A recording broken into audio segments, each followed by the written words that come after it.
2020, friends, has been the year of coronavirus. Everyone, everywhere, seems to be talking about the vaccine, which is a very important preventive strategy. There are so many queries in our minds about the vaccine. And to answer those queries, we have with us today Dr. Ashish Prakash, who is a renowned specialist for children and newborns. And Sir is the alumnus of the prestigious All India Institute of Medical Sciences, New Delhi. He has been the professor and head of pediatrics department at Subharti Medical College, is currently practicing in Ghaziabad, and is the head of pediatrics and neonatology at Yashoda Super Speciality Hospital. Sir, thank you very much for sparing your time. Sir, newspapers are full of different varieties of vaccines, and that's highly confusing for a layperson. Could you please tell us what are these different type of vaccines? See, vaccines in general can be one of the few types that I am going to mention. Like for a viral vaccine, it could be made by attenuating or killing the virus and then injecting it into the body so that the body mounts a protective response. Or there could be another variety where a virus, which does not cause disease in human beings, is utilized as a vector or a carrier. So this virus can carry a bit of disease-causing virus, in this case it being corona, on its body, and this whole thing then is injected into the human body as a vaccine, and then it mounts a protective response. Then there could be protein subunit vaccines. Like in present scenario, coronavirus on its surface has some spike proteins. So the spike protein or its part can be injected into the body as a vaccine, and then it would elicit a response in the body. Then there could be nucleic acid vaccines where a mRNA or RNA from which encodes for a certain protein of the virus can be injected into the body as a vaccine.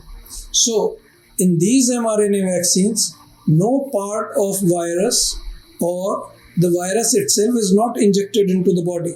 Only a mRNA which codes is injected, it enters the cells and it directs the cells to produce that protein which is actually like viral protein, and hence it works to elicit the protective response from the body. So this mRNA within the human body cells is destroyed very fast. The Pfizer vaccine and the Moderna vaccine, they belong to this class. Right. Sir, how many doses of the vaccine would be needed, and what should be the interval between them? Well, the current vaccines which have been trialed, most of them require 2 doses. And the interval between these 2 doses is at least 4 weeks or 28 days. And a good response is elicited only 10 days after the second dose. Sir, we read about storage temperatures of some vaccines as minus 70 degrees centigrade. How feasible it is to store the vaccines in a tropical temperate country like India at that temperature? See, some of the vaccines, especially the mRNA vaccines, you're right, they have been seen to require minus 70 degrees for storage for 6 months or so. But once brought to 2 to 8 degrees centigrade, this is the temperature at which the vaccines are usually stored. And for years, all the vaccination that we do in our country, we store the vaccines at 2 to 8 degrees. So once brought to 2 to 8 degrees, one of the vaccines, the Pfizer vaccine, can be stored for 5 to 7 days. And the other Moderna vaccine, which otherwise is stored at minus 30, once brought to 2 to 8 degrees, can still be stored for 30 days. There are other vaccines which are developing, which are almost about to be licensed, which are stored for a long time, even at 2 to 8 degrees. So those will be very feasible to be used even in our country and even in other developing countries. So, sir, can anybody, entire population take the vaccine, or is it age specific, any particular people who should not take it? See, the trials have been done in people beyond 18 years of age. And people who have received these vaccines in trials include elderly people, even 70 years older than that. So the vaccines have been found effective in age groups which are beyond 18 years. So all people beyond 18 years of age can receive these vaccines. But I think pregnancy and lactation is one area where they have not been adequately tried. See, if we look at such groups, yes, the pregnant ladies have not been administered the vaccine in the trials. So CDC says that they should not be given the vaccine. However, because all these vaccines are killed vaccines, they do not have live virus. So if someone inadvertently receives the vaccine, so it should not do any harm. Then there are some other vulnerable groups, I would say, people with, which is a usual concern, can a diabetic take the vaccine? I would say diabetics, immunocompromised people, they are at a higher risk of the disease. So they certainly fall into the group who should receive it as a priority, and it has been found to be effective in those groups and safe. Like an immunocompromised, again, because these are killed vaccines, they are safe to be given. So, if somebody has already got COVID and has recovered, does that person need the vaccine or not? See, we do not as yet know how much of a immunity, how lasting immunity natural infection is going to give to any person. So, the recommendations by CDC are that yes, even people who have had corona infection should be receiving the vaccine. But logically, they would be of lesser priority. They will get it later. So, after the vaccine is taken, how much time does it take for the immunity to start and how long does it start? I mean to say, like flu vaccine, we all know is an annual vaccine once a year. But rubella vaccine, once taken, gives a lifelong immunity. So, for this particular COVID vaccine, how long do we expect the immunity to last? Well, as yet we do not know, because vaccine has been given, it has been found to be effective, but how long that effectivity will last, we need to follow up these patients, probably serially at 6 months, 1 year, 2 years, to find out how long is it effective and does it require another booster dose. Some of the manufacturers, like the Russian vaccine, they say that probably it will be effective for 2 years. Others say it will be effective for 6 months. But truly we need to follow up the people who have received the vaccines to say how long is immunity lasting. So ours is a vast population and it's not feasible probably to vaccinate everybody at the same time. So has the government of India identified certain groups as a priority who would be vaccinated first? Yes, the government of India has identified that in the first phase, they will be giving vaccines to some 30 crore people, and in these there are 3 groups. One group is of healthcare workers, which will include all the doctors, the paramedicals, the nurses, and all the staff that work in government and private health facilities. Second will be public workers, the people who are at the interface of public services, which will include central and state police, army, civil defense people, people who come forward in disaster management, and even municipal workers. And the third category is people who are more than 50 years of age.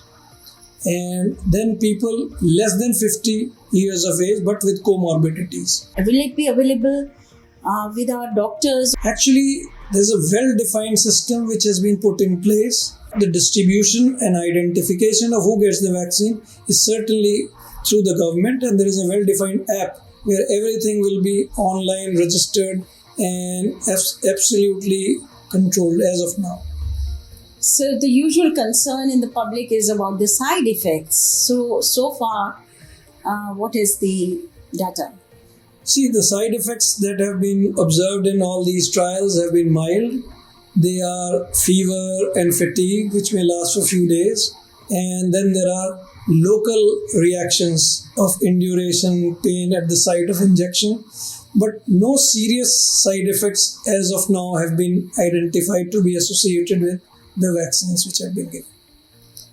Just as we all were breathing a sigh of relief that there is a vaccine, we hear in the newspapers that there are mutant strains in UK and South Africa and many other places.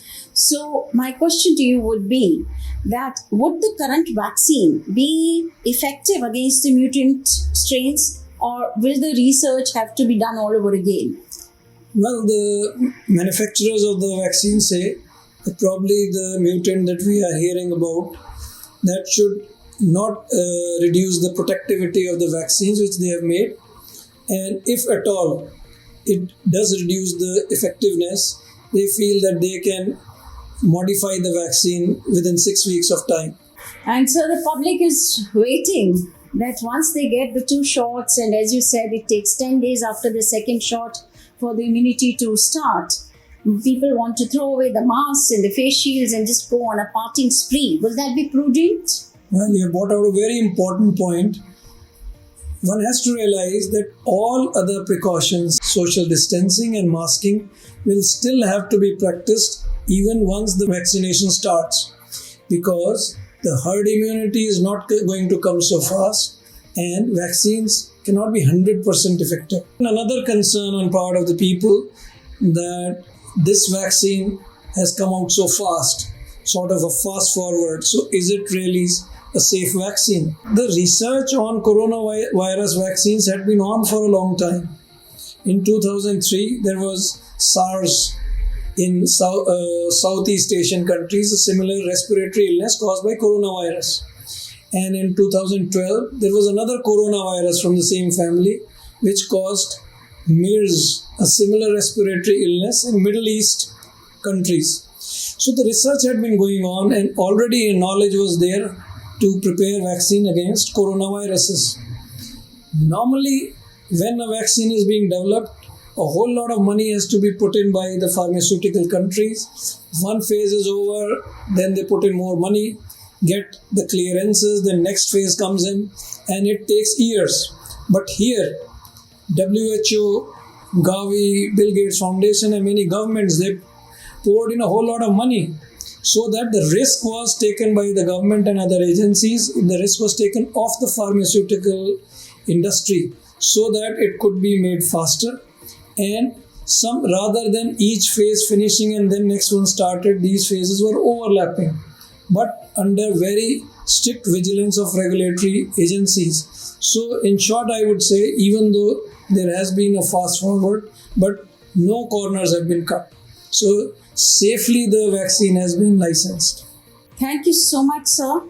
And for me personally, it's been a very enlightening session, and most of my queries have got resolved. I hope you all also have found answers to the questions cooking up in your mind. And if you found it useful, please like, share, and subscribe to your friendly channel, Gynepedia. Thank you very much for watching. Thank you, sir. Thank you.